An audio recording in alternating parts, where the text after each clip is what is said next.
Assalamualaikum warahmatullahi wabarakatuh. Rahayu, rahayu, rahayu. Pemirsa, pemerhati, pencinta, subscriber, netizen, Pak Gaul yang budiman di mana berada, baik di Nusantara maupun di luar Nusantara. Mudah-mudahan semua diberi kesehatan, kewilujengan, keberkahan, dan kepahaman. Selalu kami doakan yang sudah sakit diberi kesembuhan dengan mudah dan tidak kambuh-kambuh lagi. Juga yang masih menghubungi kami punya masalah utang piutang, semoga kami doakan diberikan untuk melunahi semua dan kita Amin. semua dilepaskan dari jeratan riba. Amin Allahumma amin. Amin. Mengingat demikian besar dosa riba itu, pemirsa, silakan disimak sendiri baik secara syariat maupun hakikatnya luar biasa. Kalau nggak salah ini soal riba, saya pernah buat konten setahun yang lalu mengenai keilmuan Nusantara, kenapa ditakuti oleh dunia. Ternyata dunia tahu bahwa keilmuan Nusantara itu bukan ilmu yang macam-macam ternyata. Ternyata adalah doanya orang-orang soleh. Doa adalah senjatanya orang muslim. Tetapi mereka tahu bahwa dengan dikasih dosa riba, makanya doa tidak dikabulkan. Itu kira-kira. Nah, Iya. kira-kira. Makanya itu, bagi rekan-rekan yang sudah satu perahu sama kami, sangat sangat diperintahkan untuk meninggalkan riba. Nah, kita hidup apa adanya, sederhana, kita bersyukur dengan apa yang Allah berikan sama kita, ketawakal hanya pada Allah. Dosa-dosa riba itu ternyata sangat dampak efeknya baik dunia maupun akhirat. Bagaimana dunia nggak menderita? Dikejar-kejar utang terus, Iya. menderita. Pernah kita alami dulu ya? Pernah. Pernah. Nah, itu kan. Di akhirat juga demikian. Bahkan saya pernah mendengar satu kisah Rasulullah tidak mau menyolatkan jenazah orang yang punya utang. Ada kira-kira itu? Iya, Betul ada. ya? Jangan jaya aja betul tidak itu. Iya. Iya. Kamu juga lulusan pondok pesantren kan? Iya, Mas. Ya, belum sampai S-nya. Sampai S-nya. Kan gitu. Sambil guyon, tapi kira-kira apa yang saya omongkan ini betul apa tidak? Namanya riba itu di dunia tersiksa, ya, diuyak-uyak diber-ber target harus bisa ini kan gitu. Di akhirat juga begitu. Makanya kenapa sekarang sistem riba itu dipermudah sepertinya. Nah, itulah makanya di kami sangat dianjurkan bahkan dilarang untuk terlibat dalam riba. Mudah-mudahan kita semua yang masih punya usaha dengan riba diberi kemampuan untuk melunahi semua dan Amin. kita dilepaskan dari dosa-dosa riba. Amin Allahumma amin. Amin. Pemirsa, kali ini saya mohon izin kembali ke Nusantara. Masya Allah, ternyata di Nusantara ini masih banyak misteri, rahasia-rahasia yang disimpan oleh Allah. Kalau nggak salah, saya pernah buat konten tentang Nusantara yang dulu-dulu itu saya disimak. Ini ada lagi berita yang sudah sampai ke kami, sempat kami baca, yaitu adanya sosok yang dinanti. Ciri-ciri dohirnya adalah rambutnya panjang sepanjang bau, bergelombang, agak kemerahan. Beliau ini, sosok ini punya apabila tubuhnya kena air itu harum alami. Harum alami. Itu kira-kira apakah beliau itu yang dinanti itu? Mohon doakan, mudah-mudahan Allah mengizinkan dengan izin beliau ada makhluk gaib yang tahu dan mau datang ke sini untuk bercerita kira-kira yang dimaksud sosok siapa dan apa tugasnya untuk Nusantara ini. Mohon doakan, mohon dicermati, mudah-mudahan ada manfaat buat kita manusia. Keadaan Amin. di dunia sekarang sudah carut marut seperti ini, bukannya segi manusianya ya banyak pergolakan, tapi segi alam pun coba dicermati di kanan kiri kita, musim, cuaca tidak jadi prediksi. Kadang-kadang saat ini terang, tahu hujan, nggak ada angin, nggak ada apa, tak tahu ada banjir bandang, ada gempa yang terjadi ya. Iya, Nah, benar. itu kalau nggak salah sudah pernah kita buat konten yang dahulu. Nah, sekarang ini kira-kira apa, siapa yang dimaksud dengan sosok yang dinanti yang punya ciri-ciri tadi itu? Mohon doakan dan kemudian manfaat buat kita. Saya ditemani oleh mediator saya, Mas Entong ya. Nah, sekarang suka panggil Entong saya. Orangnya lucu memang, ganteng. Pinjam raganya Alhamdulillah. GR loh. Ya emang ganteng, banyak yang bilang gitu. Saya ganteng. Ini aku. Enggak. Menakutkan ya. Assalamualaikum. Waalaikumsalam. Si Entong sehat, Entong? Mau diterima ya. Siap. Ini ada kabar yang sampai saya baca, yaitu adanya sosok yang dinanti. Yang dinanti saya jadi buta masalah ini, Tis. Siapa sebenarnya itu? Selama ini kita hanya belajar hanya perintah Allah, ridho Allah gitu kan. Tapi banyak rahasia-rahasia yang Allah sembunyikan sementara ini. Nah, sekarang muncul sosok yang dengan ciri-ciri rambut bergelombang agak merah, sepanjang bau, harumnya tubuhnya alami, bau arum pandan, bahkan disebut namanya dengan apa itu namanya samune pudak kasungsang. Diterima nggih? Bismillahirrahmanirrahim, dipagari. Yusuf bisa masuk. Yang mengganggu menguap semua. Menguap semua. Konsentrasi. Konsentrasi ya. Bismillahirrahmanirrahim. Ya Allah, adanya kabar sampai ke saya mengenai sosok yang dinanti dengan ciri-ciri rambut panjang bergelombang dan warnanya agak merah dan baunya alami, bau arum pandan. Ya Allah, dengan izin beliau, saya ingin hadirnya makhluk gaib yang tahu dan mau bercerita mengenai siapa beliau tadi. Ya Allah, aku mohon tolong betul ya Allah, yang hadir ke sini yang asli, yang nyusup, nyuruh, mengganggu, otomatis dilempar. Bismillahirrahmanirrahim. Sosok gaib yang tahu dan mau bercerita mengenai sosok yang dinanti, yang punya ciri-ciri fisik, rambutnya panjang sebau, warnanya agak merah dan harum alami jasadnya, harum pandan. Saya mohon datang ke sini dan masuk ke mediator ini dengan ilmu yang Anda punya, yang menyusup, yang mengganggu, otomatis kita dilempar. Jadi masuk ke tubuhnya Mas Titis ini, betul-betul Anda yang asli dan diizinkan. Saya mohon hadir. Hadir. Hadir. Allah.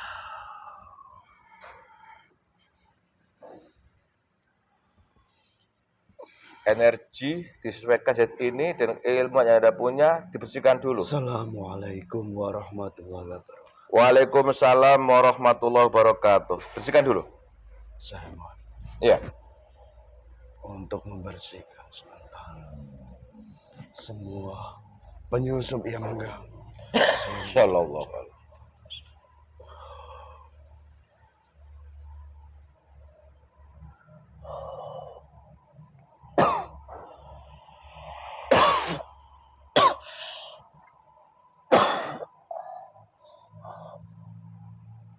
Terlempar semua yang di kepala, seluruhnya juga terlempar.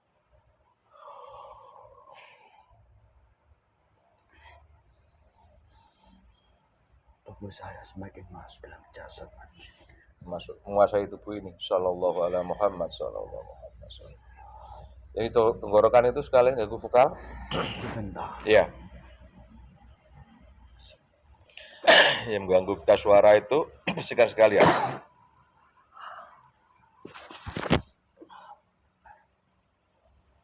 Unsur dari Allah.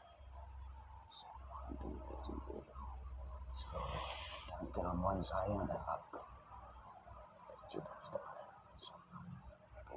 Hancur.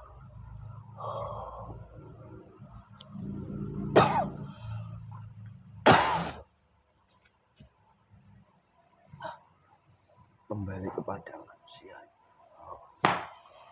Alhamdulillah, nyata bagi yang mengirimnya. Sallallahu alaihi Muhammad. Dan semua orang yang ada di sini yang terkena iman kepada saya. Sallallahu alaihi Muhammad sallallahu alaihi wasallam. Yang melingkupi hitam-hitam itu semuanya dikembalikan kepada orang-orangnya sendiri. Alhamdulillah. Sebentar akan saya sesuaikan. Ye, silakan. Assalamualaikum warahmatullahi wabarakatuh. Waalaikumsalam warahmatullahi wabarakatuh. Mohon maaf saya sopan. Kalau bawa senjata taruh selalu sini aman. Nggih. Iya. Ya. Sebelum kita banyak dialog, saya minta bantuan. Anda bisa melihat goib. Ya. Kalau ada tiba yang dadak tolong langsung dikembalikan. Jangan sampai tubuh ini ya. Iya. Nah, sebelum banyak bicara juga seperti biasa yang kasih suguhi, mudah-mudahan Anda berkenan. Ya Allah, saya mohon suguhan makanan, minuman, bahkan rokok yang paling dia suka hadir nyata di depannya kun fayakun huwa Allah. Silakan dinikmati dulu. Terima kasih Ya, banyak. aku juga mau ngopi, mau merokok. Bismillahirrahmanirrahim. Bismillahirrahmanirrahim.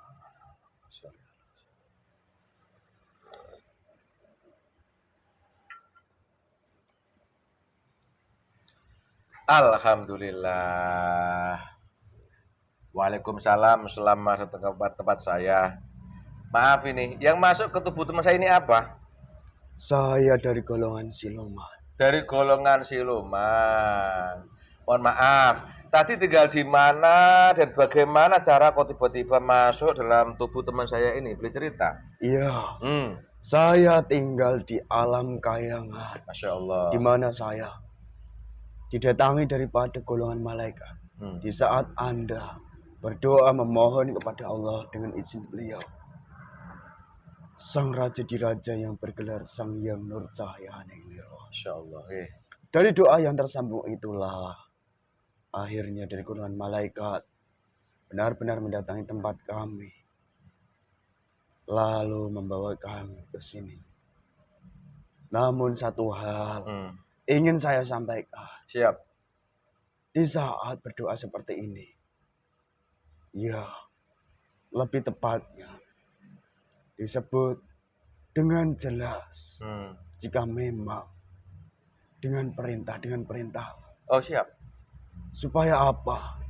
Mengurangi hal-hal yang buruk. Karena di keadaan sekarang ini, semenjak terbukanya gerbang kegaiban, semuanya gaib itu bisa menyesuaikan. Jadi lebih berhati-hati. Siap. Siap, salah. Saya kira Anda dari bumi. Kalau kayangan memang pakai perintah. Mohon saya kurang paham masalah. Terima kasih. Punya nama? Panggil saja. Ya, Wijaya. Wijaya, panggil Mbah Wijaya ya. Iya. Karena saya dahulu kala pernah tinggal di bumi. Oh. Mendampingi seorang manusia utama. Allahu Akbar. Kalau boleh tahu siapa yang dampingi itu sampai sekarang? Dahulu seorang raja agung dari kerajaan Majapahit. Yang bernama Raden Wijaya. Gitu. Jangan kaku-kaku gitu, aku takut nanti. Kenapa pegang tombak masih? Saya masih melihat banyak yang berkeliaran. Mereka akan membawa hujan. Siap. Assalamualaikum. Imbas hujan ini nanti bukan imbas yang baik, tapi akan menjadi penyakit. Siap. Tolong yang dimaksud ini semua terikat semua. Dijatuhkan ke arah dari mana dia datang, tempat mereka asal, kembali sana. Sallallahu ala Muhammad semua. Gimana? Iya, sudah dikerjakan dari malaikat. Iya, biar dikerja. Sekarang kita santai. Insya Allah. Oke. Mbah Wijaya, maaf saya kurang sopan. Ya, beginilah keadaan saya. Ya kan? Iya. Nah, walaupun ahli kayangan juga sering kesini kan, suka cuanda, guru, kalau sopan seperti ini keadaan saya, Mbah Wijaya. Mbah Wijaya, tadi Anda pernah tinggal di bumi dan mengikuti seorang Raja Majapahit. Kalau boleh tahu Raja Wijaya itu? Benar. Ini bagaimana prosesnya yang dulu Anda mengikuti beliau sampai saat di kayangan? Boleh cerita? Iya. Dahulu kala saya sebenarnya sudah turun-temurun menjadi golongan siluman. Dan saya hidupnya pun sudah jauh sebelum adanya Sang Raden Wijaya. Dan saya selalu mengikuti seorang manusia utama yang berada di bumi Nusantara ini. Di mana saya lebih dahulu mengikuti sosok yang sering disebut sebagai Bandung Bondowoso lebih dahulu. Allahu Akbar. Siap. Setelah itu, saya turun-temurun mengikuti daripada manusia-manusia utama yang masih memiliki hubungan darah dan juga masih memiliki daripada hubungan-hubungan kebatinan daripada beliau. Karena saya sedikit akan saya sampaikan di mana saya dahulu kala memiliki tugas amanah untuk menjaga beliau. Allahu Akbar. Tugas penjaga berarti makanya sangar gitu ya, gagah ya. Iya. Ya bisa ketawa-tawa, ya senyum-senyum nggak bisa ya. Makanya Bisa. Pengawal kan, ya senyum dikit lah, aku takut nanti. Udah aku bisa lebat begini. Allahu Akbar. Mbah Wijaya. Terus ini, tadi ada masuk ke sini dengan mengucapkan Assalamualaikum. Itu ciri khas goib ya masuk Islam. Ya. Boleh bercerita bagaimana keislaman Anda, Wijaya? Iya. Proses keislaman saya itu pun saat saya kembali ke alam kayangan.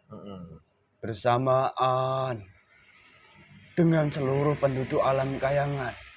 Di mana saya kembali ke kayangan itu setelah berpulangnya dari Sang Raden Wijaya. Siap. Namun untuk keislaman saya sendiri baru-baru saja. Seperti halnya makhluk gaib lain, baik dari golongan roh atau golongan jin atau siluman yang tinggal di alam kayangan. Di mana di alam kayangan didatangi daripada sebuah cahaya roh seorang manusia yang dimana itu sudah disebutkan oleh Sang Pencipta bahwa kelak dari alam kayangan akan benar-benar diperbaiki, disempurnakan penduduknya oleh seorang manusia yang diamanai oleh Sang Pencipta, di mana manusia itu tidak sembarang manusia. Manusia itu setelah berhasil mengislamkan seluruh penduduk alam kayangan, beliau mendapatkan gelar banyak dan hanya satu gelar yang paling dikenal, yaitu yang bergelar Sang Hyang Nur Cahyani Nirwana, yang berarti sebagai penerang yang membawa cahaya bagi seluruh alam nirwana kayangan. Itulah artinya. Dan beliau itu manusia. Siap. Hanya rohnya saja yang bisa ke sana. Siap. Terima kasih. Berarti terus keislaman Anda bersamaan dengan ketika beliau bersama di kayangan semua itu ya? Iya. Tadi Mbah Jaya mengatakan dulu pernah mendampingi namanya Bandung Bondowoso. Kalau pemahaman saya, ya Bandung Bondowoso adalah Rasulullah alaihissalam kan gitu. Nah, apakah itu belum Islam sampean? Bisa cerita? Saya sudah mengikuti ketauhidan. Oh. Tapi saya belum sempurna. Oh, siap. Jadi saya mengatakan.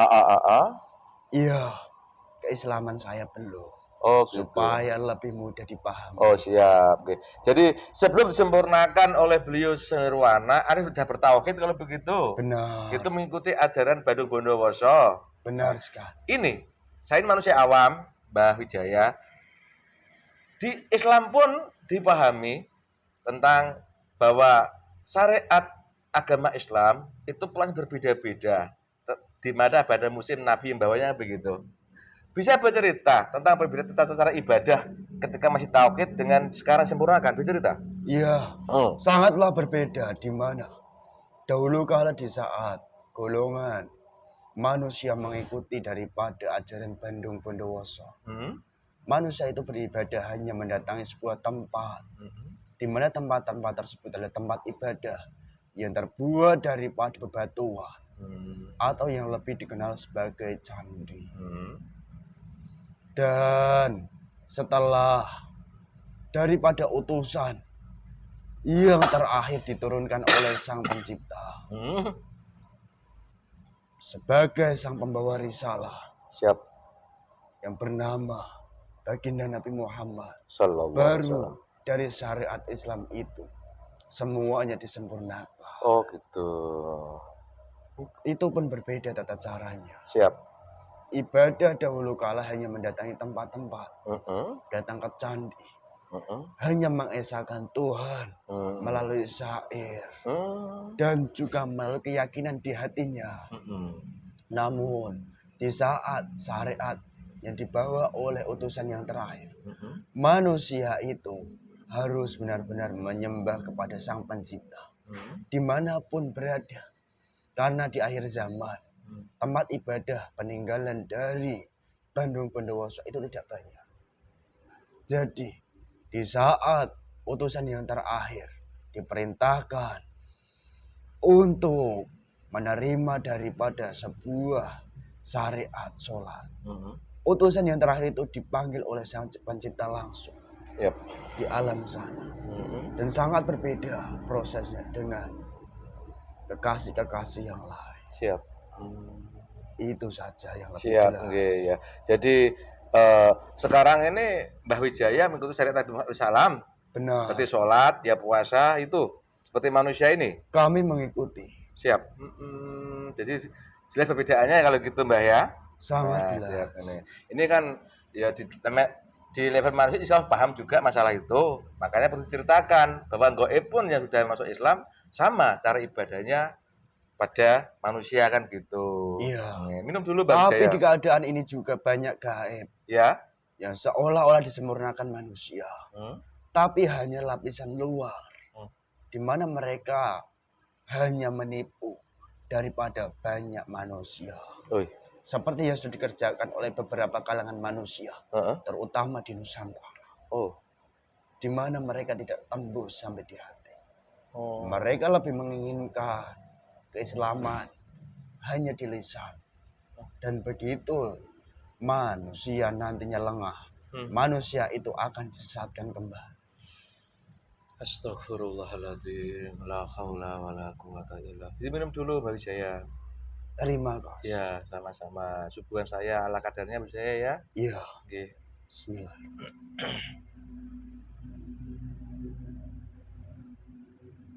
Saya mohon izin. Siap. Untuk membersihkan sementara di tubuhmu dan di tubuh ini. Siap.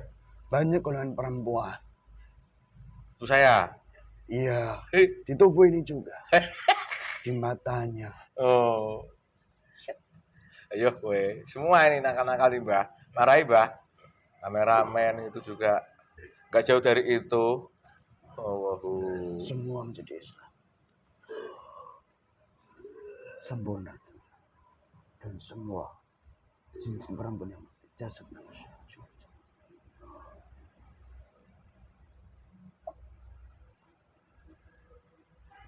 Islam semuanya sempurna. Allahu Akbar. Alhamdulillah. Terima kasih Mbak Wijaya. Panggil Mbah ya. Berapa umurnya Mbah sampean? Usia saya sudah ada dari hampir 7.000 tahun. 7 tahun. Asli Kayangan kalau begitu. Ya. Asli Kayangan. Jadi kalau ke bumi ngikuti daripada orang-orang yang utama Nusantara gitu. Benar. Siap. Mbak Wijaya, mohon maaf saya banyak tanya karena saya nggak tahu gitu loh. Ini Mbak apa-apa. Siap. Ini Mbak Wijaya. Dari pengalaman saya dialog goib soal Nusantara, ternyata di Nusantara banyak rahasia Allah yang belum terungkapkan gitu. Banyak rahasia-rahasia yang kadang-kadang dibelokkan oleh iblis dari manusia dengan bukti-bukti yang kadang dibuktikan gitu. Seperti Mbah mengatakan versi goib ya, versi Mbah bahwa tata cara zaman Bandung Bondowoso beribadah itu mendatangi tempat-tempat yang diwilayah Candi untuk dengan syair-syairan begitu. Benar. Nah, tapi sekarang kan sudah berubah pengertian itu, Mbah. Nah, itu kan dibelokkan. Terus juga banyak tempat-tempat yang lain yang kadang tempat itu tuh nggak ada apa-apa sebenarnya. Cuma oleh manusia diagung-agungkan sebagai tempat keramat segala macam. Itu banyak rahasia Allah yang betul terungkap. Nah, ini saya dapat kabar, Mbah, bahwa suatu saat ada sosok manusia yang akan meluruskan semua itu kan gitu. Nah, ini ada nyampe ke saya ciri-ciri sosok jin nanti itu berambut bergelombang sampai bau, warnanya agak merah rambutnya, kemudian aroma tubuhnya itu alami, apabila kena air itu bau arum pandan. Kalau nggak salah mungkin Mbah lebih tahu daripada saya, karena saya buta sekali masalah ini Mbah, saya nggak paham ya. Yang ku tahu ya hanya belajar perintah Allah dan perintah Allah itu aja. Adapun ada sesuatu tertentu itu kadang-kadang kalau kita nggak hati-hati Iya. akan tertipu.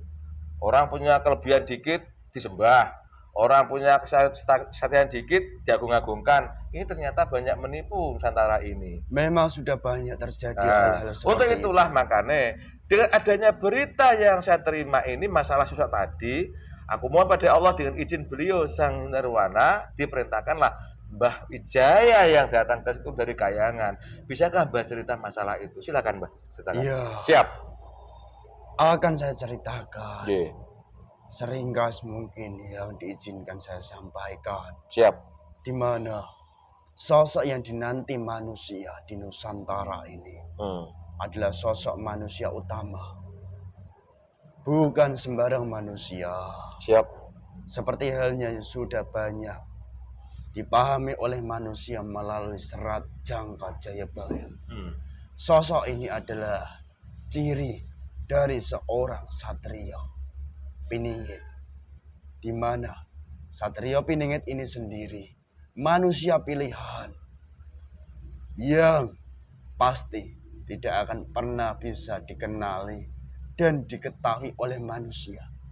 Terkecuali manusia itu benar-benar dibukakan hijab-hijabnya oleh Sang Pencipta. Dan manusia ini sendiri memiliki banyak gelar. Bukan hanya satu gelar Satrio Piningit, tapi memiliki gelar lain. Baik itu yang bergelar sebagai budak Angon, ataupun nanti akan menjadi seorang pemimpin yang akan memimpin di seluruh dunia ini, yang akan membawa tatanan dunia ini menjadi lebih baik. Di saat bumi mengalami kehancuran besar-besaran. Itu sedikit secara ringkasnya. Dan sosok ini berasal dari negeri Nusantara ini. Di mana dengan ciri-ciri yang kamu sebutkan itu semuanya benar. Di mana salah satunya mengapa bisa memiliki ciri-ciri seperti itu. Yang pertama, manusia ini bukan manusia sembarangan. Siap. Tapi manusia pilihan. Di mana pilihan ini sendiri berarti sudah dipilih oleh Sang Pencipta. Dan juga sudah disetujui daripada leluhur-leluhur utama bangsa Nusantara ini. Di dalam tubuhnya itu sudah banyak tetesan-tetesan darah dari para raja-raja agung di Nusantara. Terus. Dan ada juga tetesan darah dari manusia utama, kekasih Sang Pencipta yang diutus yang paling akhir. Di mana darah-darah ini sudah menyatu. Dan hal ini sendiri tidak diminta. Karena ini sebuah takdir yang harus dia kerjakan. Yang harus nantinya dia laksanakan sebagai seorang manusia. Dan banyak manusia-manusia hanya mengetahui daripada teori mengenai ciri-ciri Satrio Piningit. Dan banyak mereka juga yang mengaku sebagai seorang Satrio Piningit. Ataupun budak Angon, ataupun Ratu Adil. Saya melihat sudah banyak. Hal itu sendiri lumrah. Karena apa? Nafsu-nafsu manusianya sangat menggebu-gebu. Dan dia cenderung merasa bahwa dia juga memiliki garis keturunan yang sama dengan para raja. Namun hal itu justru membelokkan daripada apa yang dipahami dari akalnya. Berbeda dengan yang asli. Yang asli ini sendiri, dia hanya menjalankan daripada perbuatan-perbuatan kewajibannya sebagai manusia. Bahkan perbuatan ini sendiri di pandangan manusia terlihat seolah-olah terbalik. Mengapa bisa terbalik? Manusia ini hanya mengedepankan daripada kebaikan yang ditujukan kepada Sang Pencipta. Bukan mencari pengakuan apalagi bukan mencari kehebatan, dan juga bukan pula mereka melakukan hal-hal baik untuk dunia ini saja. Jadi sosok ini sendiri dikenal dengan sebutan Semune Buddha Kasungsang. Oh, Kalau dilihat dengan filsafat atau kepahaman daripada Jawa, di mana hal itu sendiri seperti yang saya sampaikan, sosok manusia itu sendiri berjiwa putih seperti halnya bunga teratai. Dan dari keputihannya sendiri pun, manusia ini di pandangan manusia lain seolah-olah perbuatannya terbalik. Kasungsang. Iya. Oh. Namun yang dipahami manusia ini hanya kepahaman duniawi, tidak tahu ranah hakikat yang sebenarnya. Dan dari hal itu sendiri, ciri-ciri jasadnya pun sangat jelas. Kulitnya putih seperti halnya bunga teratai dan memancarkan aroma keharuman yang wangi seperti halnya harum pandan. Dan masih banyak ciri lain di tubuhnya. Rambutnya pun tidak panjang. Panjangnya hanya sampai sebahu. Berwarna hitam agak kemerahan. Dan juga jika terkena tetesan air, daripada tubuhnya maupun rambutnya pun akan mengalami wangi yang luar biasa tanpa harus memakai parfum. Itu sedikit ciri-cirinya. Dan itu sendiri pun sebenarnya sudah diungkap oleh seorang manusia utama dahulu kala yang dikenal di dunia manusia di Nusantara sebagai Sri Agung Joyoboyo. Masya Allah. Di mana Sri Agung Joyoboyo melihat hal itu semua bukan dengan meramalnya, bukan dengan keilmuannya, tapi beliau diizinkan, dibukakan daripada hakikatnya dengan cara meraga sukma. Allah.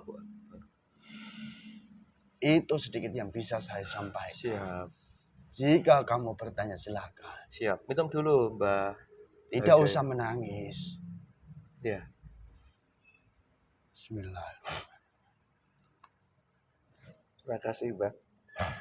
Jadi ini yang dimaksud bahwa Ya. sekarang ada yang dikatakan tadi ya sampai dikatakan sebagai Semune Buddha Kasungsang itu karena perbuatan lelaku dunia ini terbalik dengan dunia gitu, Mbak. Benar. Oh, memang ini aku di dunia alam nyata manusia loh, Mbak. Banyak di antara kita, termasuk aku sendiri, ketika berbuat baik mesti ingin dipuji.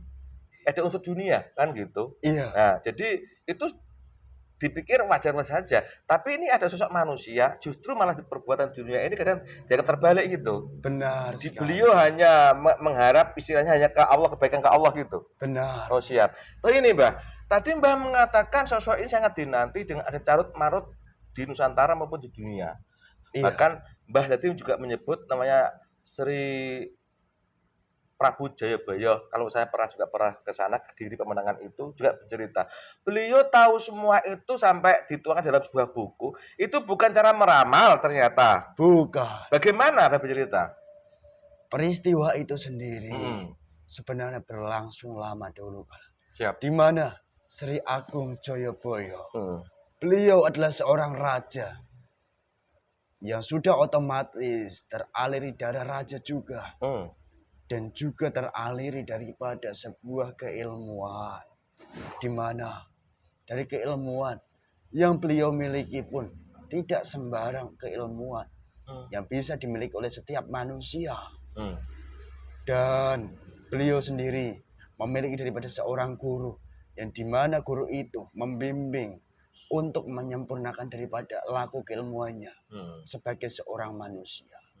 Seperti yang sudah dikerjakan oleh beliau Sri Agung Joyoboyo, bahwasanya manusia itu harus tidak terjebak di dalam tubuhnya. Mm. Mengapa harus begitu? Karena manusia yang sejati, manusia yang benar-benar harus menyempurnakan diri. Dan ketika sudah terhubung dengan keilmuan yang sejati, maka manusia itu nantinya akan perlahan-lahan dibukakan hijabnya oleh Sang Pencipta dan bisa mengetahui daripada hakikat-hakikat yang tersirat melalui daripada sebuah perjalanan rogo sukmo. Atau bahasanya mungkin dikenal oleh manusia itu dengan keilmuan rogo sukmo. Dan keilmuan ini sendiri pun tidak dipelajari secara asal-asalan, di mana keilmuan ini sendiri sejatinya ini lelaku manusia utama, dan banyak diselewengkan. Ini adalah sebuah keilmuan, di mana keilmuan yang dimaksudkan manusia itu harus dilaksanakan dengan cara lelakon sendiri, dengan nafsu mereka sendiri, dan juga dengan kepahaman mereka sendiri. Itulah yang akhirnya membuat banyak manusia tersesat. Siap. Itulah Mbah, makanya karena tokoh-tokoh yang Mbah sebutkan tadi, yang versi Mbah itu Prabu Jayabaya tahunya bukan dengan cara meramal, tapi beliau itu melihat sendiri dengan semua, kan begitu? Benar. Ada tokoh Satrio Piningit, Ratu Adil, Budak Angon, bahkan sekarang muncul lagi yang namanya Samune Budak Kasungsang. Itu beliau bukan meramal, tetapi dengan melihat langsung, dengan rohnya keluar dari jasad gitu kan. Benar. Nah, adapun keilmuan itu sekarang banyak ditipu orang, sehingga banyak orang yang merasa dirinya sebagai tokoh-tokoh Satrio Piningit, Ratu Adil lah, itu kan banyak sekarang, Mbak. Banyak sekali. Dari ujung Pulau Jawa bagian timur sampai ujung Pulau Jawa bagian barat. Banyak manusia memang tertipu, mengaku sebagai keturunan daripada raja-raja di Nusantara ini. Satu keturunan raja yang sudah pasti, yang berada di wilayah selatan, yang masih mengemban amanah sebagai raja. Siap. Di mana beliau masih keturunan daripada Trah Matara. Itu yang perlu diketahui oleh manusia. Di mana beliau tidak mengaku-aku. Memang kapasitasnya. Seperti itu Mbah ya. Iya. Terus ini Mbah, terima kasih. Ternyata ini maksudnya. Terus tadi Mbah mengatakan bahwa sosok yang Mbah ceritakan ini itu atas kehendak Allah, bukan permintaan daripada sosok tersebut sendiri, kan gitu. Iya. Bahkan sudah disetujui oleh para tadi siapa, leluhur Nusantara sama bercerita Mbah. Iya. Para leluhur Nusantara ini, daripada para raja-raja, mereka sudah menitipkan daripada tetesan darahnya, dan juga para kekasih-kekasih Sang Pencipta pun juga sudah menitipkan daripada sesuatu di tubuhnya. Allah. Yang akhirnya sesuatu itu sendiri akan membawa pengaruh baik bagi manusia itu, di saat manusia itu sendiri sudah mulai perlahan-lahan menjalankan amanahnya dari Sang Pencipta. Allahu Akbar. Terus ini Mbak, gimana hubungannya manusia ini berasal dari Nusantara, akan membawa sebuah kebaikan besar bagi Nusantara, yang dampaknya nanti akan dirasakan oleh manusia di Nusantara, terkhususnya Nusantara, dan akan juga bermanfaat bagi dunia, di mana hubungan itu sangat panjang. Siap. Darah dari para raja lebih dahulu yang akan membantu daripada tugasnya mengenai daripada Nusantara. Siap. Dan selanjutnya nantinya pun akan berkembang kepada dunia. Siap. Jika memang dunia sudah carut marut. Siap. Bahkan sampai kemunculan daripada seorang manusia yang bernama atau dikenal sebagai makhluk Dajjal. Sampai sana juga Mbah ya? Iya. Minum dulu Mbah. Tolong Mbah. Terima. Siap. Bismillahirrahmanirrahim. Bismillah. Alhamdulillah, dengan semangat Mbah Wijaya menyampaikan pesan kepada saya. Ini kan kausa di dunia manusia, Mbah. Ini kan. Dan saya melihat Siap. di keadaan sekarang ini Hmm. banyak sudah manusia-manusia yang mengaku sebagai keturunan raja-raja.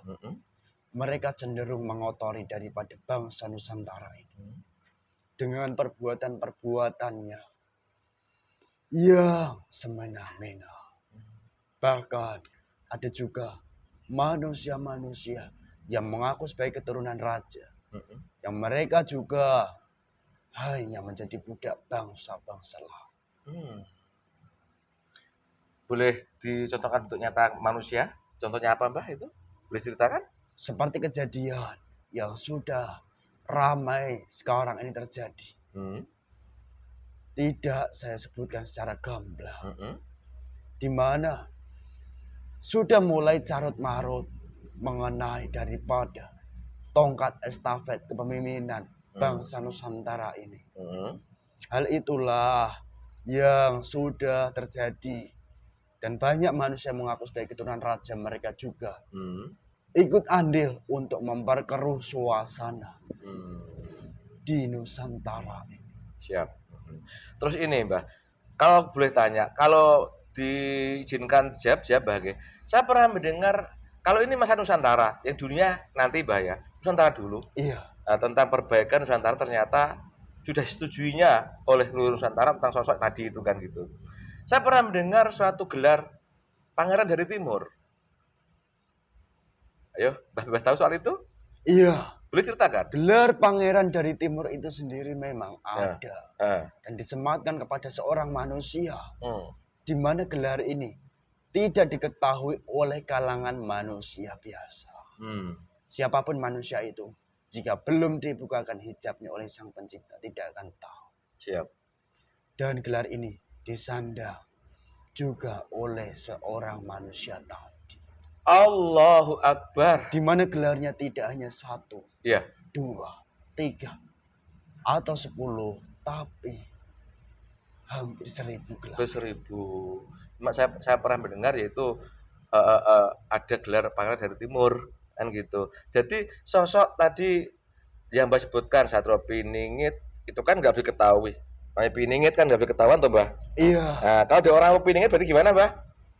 Itu berarti palsu. Nah, Piningit dimana mereka mengaku-ngaku. Dan jelas mereka sendiri akan menyesatkan manusia. Jika diikuti pun manusia akan tersesat. Siap. Dan mengapa gelar pangeran dari timur itu benar-benar ada dan diberikan kepada manusia itu?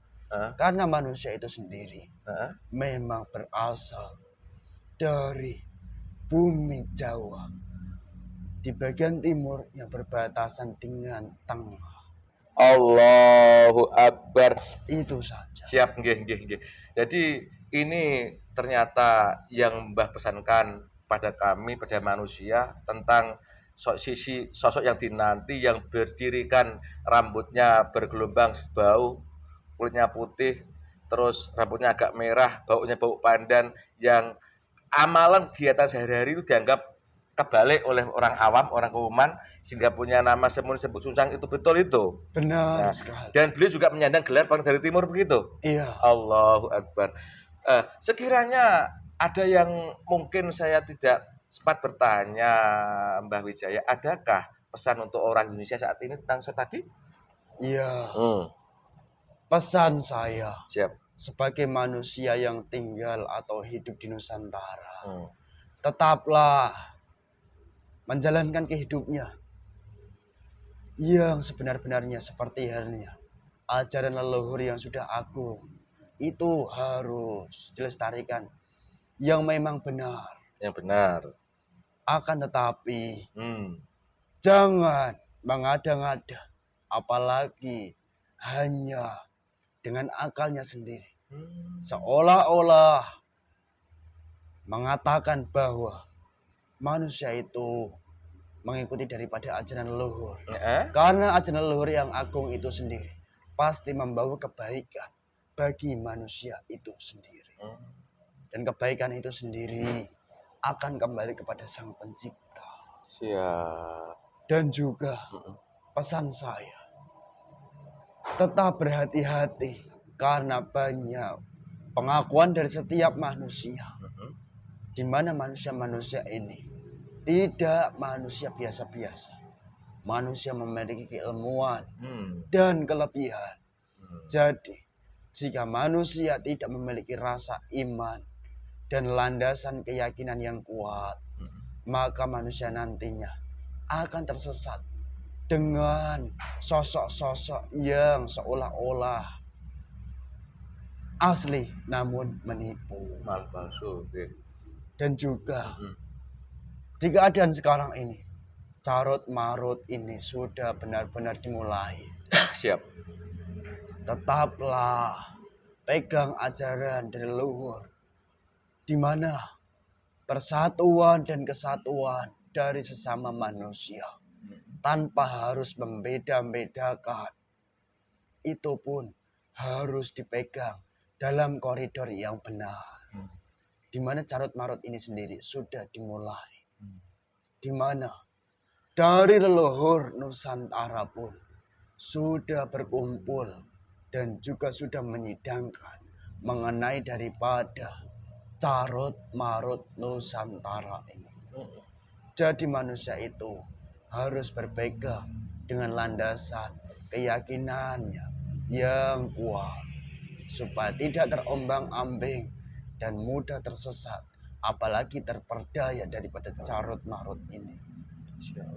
Dan satu hal, jika manusia itu menginginkan daripada sesuatu kepada manusia yang saya sebutkan, yang memiliki gelar-gelar tadi, lebih berhati-hati saja. Karena apa? Manusia itu akan terdorong dari nafsunya, dan jika berlebihan pun nantinya akan tersesat. Jadi hiduplah yang wajar sesuai tatanan kehidupan dari manusia yang ada di Nusantara ini, berbudi pekerti yang luhur, dan juga jalankanlah iman sesuai keyakinannya masing-masing.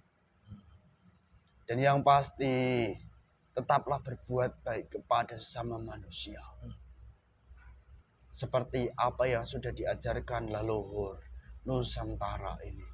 Terima kasih. Jika kalian ditakdirkan oleh Sang Pencipta pun nantinya akan dihubungkan dengan sebuah benang merah yang tidak akan pernah bisa dicerna dengan akal pikiran kalian sebagai manusia. Itu saja. Siap. Gini, ada lagi Mbah yang mesti hati saya. Tadi Mbah mengatakan sekarang carut marut di Nusantara ini dan sudah disidangkan leluhur. Ada sosok yang ada perbaikan yang kalau nggak salah saya buat simpel aja adalah sosok pangeran dari timur, kan begitu. Iya. Nah, ini proses di Nusantara ini kan seperti ini adanya pengelompokan manusia untuk saling memilih, kan begitu.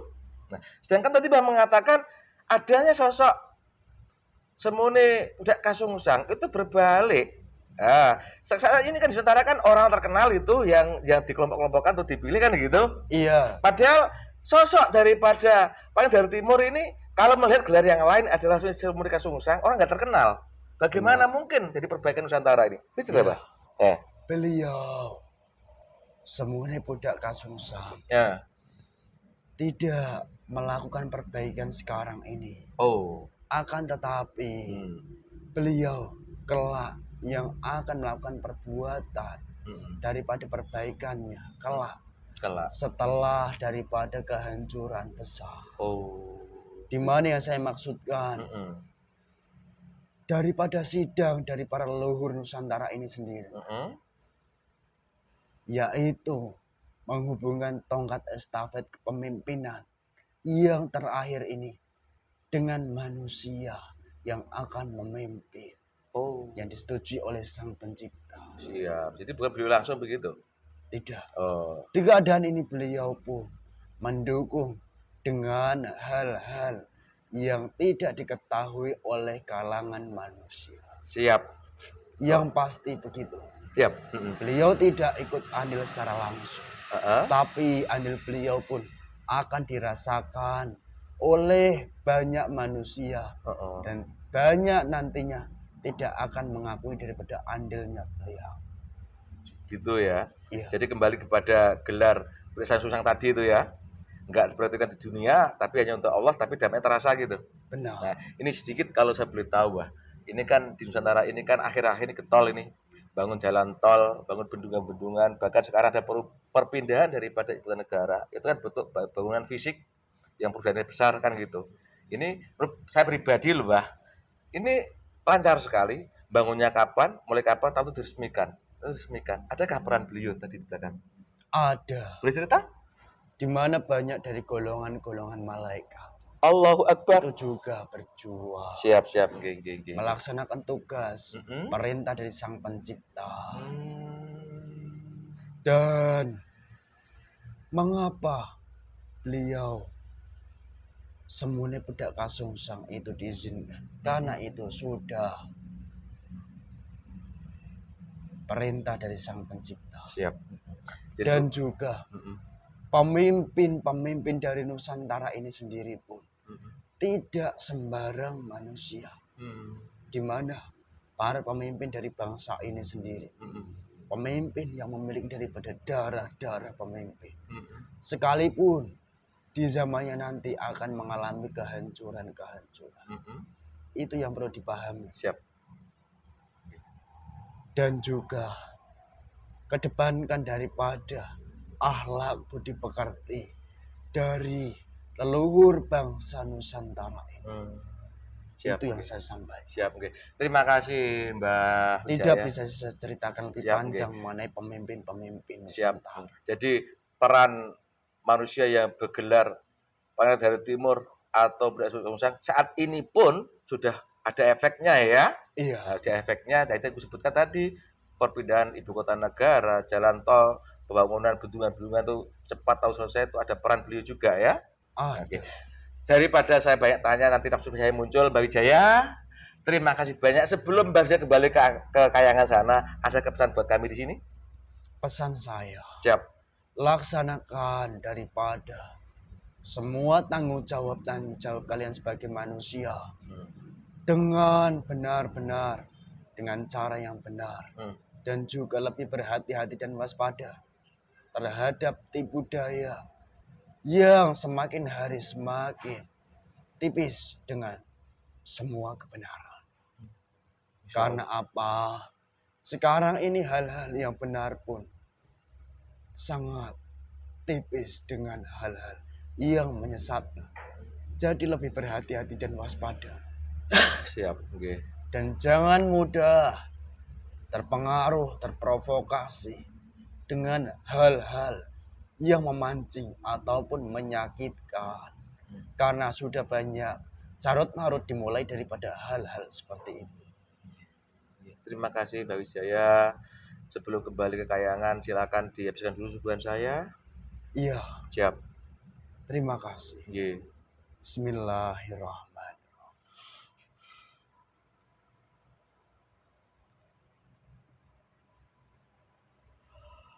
Alhamdulillah. Sambil minta tolong ini mungkin teman-teman saya dan saya pribadi ada yang gerak-gerak yang mau ikut jenengan naik ke Kayangan, boleh dibawa sekalian? Iya. Di punggung nih, pinggang Mbak. Pinggang saya ini. Semua tergantung. Sekalian Mbak. Diajak sekalian.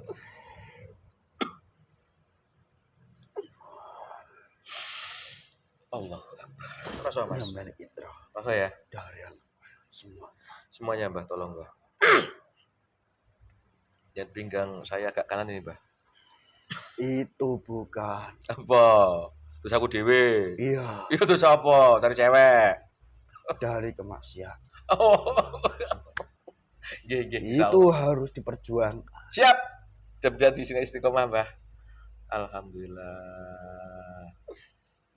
Terima kasih sahabat sopan. Maafkan kami Mbak Wijaya. Iya. Iya, salam buat dulur-dulur Kayangan sana. Saya bertugas. Iya. Silakan, terima kasih. Saya mohon izin kembali. Siap. Assalamualaikum warahmatullahi wabarakatuh. Waalaikumsalam warahmatullahi wabarakatuh. Luar dan mudah wallah. Wes normal? Bener. Di piro?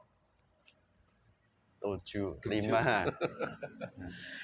Alhamdulillah pemirsa, demikian obrolan kami dan makhluk gaib yang dari kayangan yang dipanggil Mbah Wijaya yang bercerita tentang adanya ciri-ciri manusia yang dinanti, yang rambutnya sebahu bergelombang, kulitnya putih warna merah, dan aroma jasadnya kalau kena air itu aroma bau pandan, dan punya gelar juga Semune Bedak Kasungsang. Ternyata gelar itu Bedak Kasungsang, namanya Kasungsang itu terbalik. Selama ini dianggap oleh manusia awam mungkin dianggap tidak benar, justru itu malah yang benar menurut Allah. Itu yang dilaksanakan, sehingga gerakan dohirnya kadang-kadang nggak dinilai oleh manusia, karena yang beliau cari itu mungkin itu hanya ridha Allah. Dan juga muncul gelar Pangeran dari Timur. Kalau ingin paham silakan disimak keadaan dunia Nusantara sekarang sudah begini keadaannya, dan pesan-pesannya sudah disampaikan oleh Mbah Wijaya. Tinggal bagaimana kita menyikapinya, karena semua itu berhubungan dengan benang merah dan hidayah dari Allah. Tetap jaga kerukunan, berusaha berakhlak baik, berbudi baik, supaya budi luhur Nusantara, tapi budi luhur yang benar. Ajaran luhur yang benar, bukan ajaran luhur yang menyesatkan seperti apa yang diceritakan Mbah Wijaya tadi. Pemirsa, semua kejadian dunia ini sudah dikehendaki Allah, sudah ditakdirkan oleh Allah. Apabila Allah yang menakdirkan, orang menghendaki, pasti akan terjadi. Walaupun semua makhluk di dunia ini menolaknya, termasuk konten saya kali ini. Apabila ini suatu kebenaran, itu dari Allah datangnya, karena hakiki mutlak milik Allah. Dari sini banyak kesalahan, banyak kelemahan, itu karena nafsu dan kelemahan kami yang di sini. Salah kata, salah ucap, salah sikap, mohon maaf kami. Terima kasih, semoga manfaat. Tetap semangat Nusantara. Wassalamualaikum, rahayu, rahayu, rahayu.